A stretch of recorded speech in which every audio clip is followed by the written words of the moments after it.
Assalamualaikum warahmatullahi wabarakatuh. Balik lagi di channel YouTube Edu Story, tempat belajar UTBK yang cozy. Sebelum belajar, jangan lupa subscribe, like, and share. Untuk support kita lebih semangat lagi, bantu pejuang PTN se-Indonesia. Lanjut ke pembahasan soal-soal up to date ya. Jangan lupa berdoa. Halo Eduholik, apabila kalian menemukan soal seperti ini, maka materi yang perlu kalian ingat adalah tentang perhitungan dalam elastisitas permintaan. Pertanyaannya, pada saat harga barang Rp540, jumlah permintaan 60 unit. Kemudian harga naik menjadi Rp660, jumlah permintaan akan turun menjadi 58 unit. Maka elastisitas permintaannya sebesar. Untuk menjawab bentuk soal seperti ini, maka pertama-tama kita harus turunkan P dan Q-nya ya. P1 sama dengan Rp540. Untuk P2-nya yaitu Rp660. Untuk Q1-nya 60 unit. Dan untuk Q2-nya 58 unit. Maka untuk menjawabnya, pertama-tama yang harus kita cari terlebih dahulu adalah delta P dan delta Q-nya ya. Untuk delta P sama dengan 660 dikurang 540 sama dengan 120. Untuk delta Q, 60 dikurang 58 sama dengan 2. Jadi delta P dan delta Q ini adalah selisih dari P1 dan P2, untuk Q-nya selisih dari Q1 dan Q2. Selanjutnya, kita turunkan menjadi elastisitas permintaan. Elastisitas sama dengan delta Q per delta P dikali P dibagi Q. Jadi sama dengan 2 per 120 dikali 540 dibagi 60. Jadi hasilnya sama dengan 0,016 dikali 9 dan hasilnya adalah 0,14. Bentuk elastisitas permintaan seperti ini termasuk ke dalam inelastis karena E-nya kurang dari 1. Jawaban yang paling tepat adalah option D, 0,14. Oke, sampai jumpa di pertanyaan selanjutnya. Halo Eduholik, apabila kalian menemukan soal seperti ini, maka materi yang perlu kalian ingat adalah tentang perhitungan dalam pendapatan per kapita. Pertanyaannya, data pendapatan nasional negara Y berpenduduk 190 juta jiwa pada tahun 2017. GDP-nya sebesar 5.200 miliar dolar. Produk warga negara di luar negeri sebesar 1.000 miliar dolar.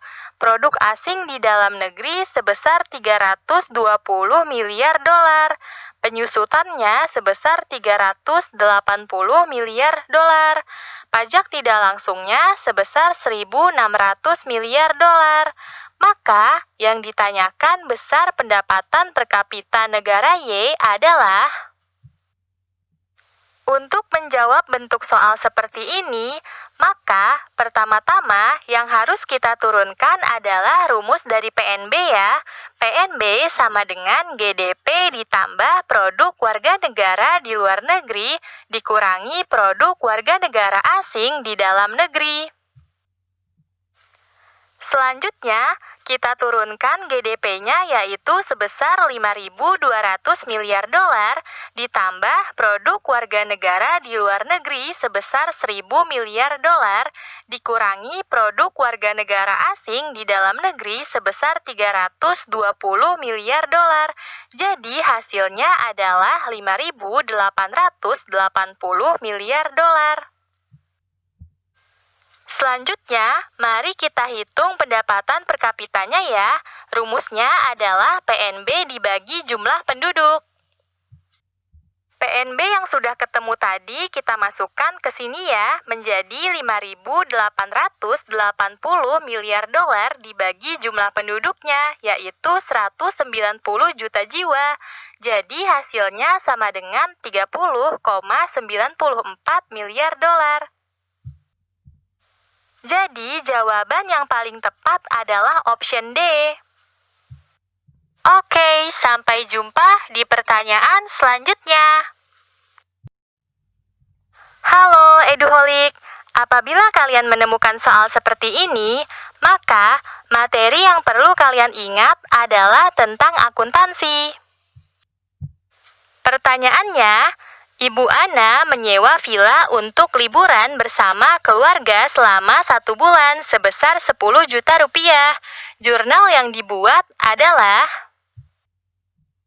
diketahui menyewa villa selama 1 bulan sebesar 10 juta rupiah.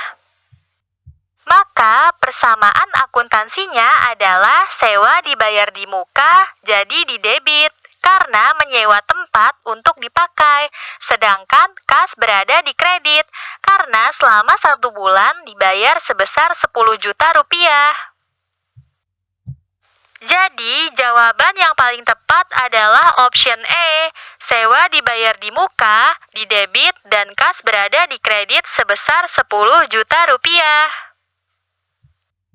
Oke, sampai jumpa di pertanyaan selanjutnya. Halo Eduholik, berikut ini merupakan soal tentang pernyataan sebab akibat. Materi yang perlu kalian ingat di sini adalah tentang bank. Pernyataannya, bank sentral disebut sebagai dapat memberikan pinjaman dari menciptakan sendiri uang giral, sebab bank umum adalah bank yang mampu menerbitkan uang kertas dan uang logam sebagai alat pembayaran yang sah dalam suatu negara. Maka, untuk menyelesaikan bentuk soal seperti ini, pertama-tama yang harus kita perhatikan terlebih dahulu adalah pernyataan dan alasannya ya. Untuk pernyataan pertama tentu saja salah. Untuk alasannya juga salah. Berikut ini penjelasannya ya. Seharusnya, jawaban yang benar, bank sentral ini disebut sebagai bank of issue karena tugasnya dalam menerbitkan uang kertas dan logam sebagai alat pembayaran yang sah dalam suatu negara. Sedangkan bank umum adalah bank yang dapat memberikan pinjaman dari menciptakan sendiri yaitu uang giral. Dan intinya, poin penting yang perlu kalian ingat di sini bahwa bank sentral ini mencetak uang kertas dan uang logam, sedangkan bank umum ini yang memberikan pinjaman dalam bentuk uang giral. Jawaban yang paling tepat adalah option E. Oke, sampai jumpa di pertanyaan selanjutnya. Halo Eduholik, berikut ini merupakan soal tentang pernyataan sebab akibat. Materi yang perlu kalian ingat di sini adalah tentang uang. Pernyataannya, penawaran uang adalah jumlah uang yang diminta oleh masyarakat untuk ketiga tujuan meminta uang, yaitu yang pertama tujuan transaksi, tujuan berjaga-jaga, dan tujuan spekulasi. Sebab jumlah keseluruhan atau kuantitas uang yang beredar dalam perekonomian biasa disebut stok uang, memiliki pengaruh yang sangat besar dalam berbagai variabel ekonomi. Maka, untuk menjawab bentuk soal seperti ini, pertama-tama yang harus kita perhatikan terlebih dahulu adalah pernyataan dan alasannya ya. Untuk pernyataannya tentu saja salah ya. Untuk alasannya tentu saja benar. Berikut ini merupakan penjelasannya. Jawaban yang benar pada pernyataan di atas seharusnya penawaran uang merupakan jumlah uang yang ada dan siap beredar untuk keperluan transaksi bagi masyarakat pada wilayah dan waktu tertentu. Jadi, jawaban yang paling tepat adalah option D. Oke, sampai jumpa di pertanyaan selanjutnya. Terima kasih sudah nonton full video ini. Tulis saran dan request soal yang kalian ingin bahas di kolom komentar. Salam Eduholik, salam pejuang PTN.